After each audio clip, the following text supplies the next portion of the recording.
Okay, Assalamualaikum warahmatullahi wabarakatuh. Alhamdulillah kita telah selesai serahan kotak infak kepada penerima-penerima tetap bulanan Muslim Malaysia bagi bulan Jun untuk tahun 2026.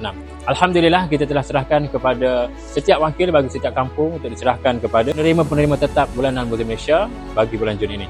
Diharapkan kotak infak ini dapat memberikan manfaat dan juga meringankan sedikit beban yang ditanggung oleh penerima-penerima tetap bulanan Muslim Malaysia. Saya mewakili JPKK tersebut mengucapkan terima kasih kepada Muslim Malaysia dan juga penyumbang yang memberikan sumbangan. Saya Muhammad Faizal mewakili penduduk kampung Tak Duluar mengucapkan ribuan terima kasih kepada Muslim Malaysia kerana memberi kotak infak kepada penduduk kampung kami. Terima kasih, terbaik.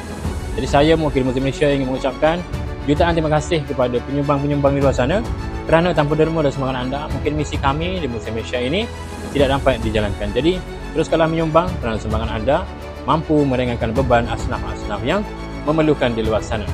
Janji Allah kepada hamba-Nya di dalam surah Ar-Rahman ayat ke-60. Hal jazaa'ul ihsani illa al-ihsan. Tidak ada balasan kebaikan melainkan kebaikan juga. Jadi sekian sahaja daripada saya untuk serahan kotak infak penerima tetap bagi kawasan Besut. Assalamualaikum dan terima kasih.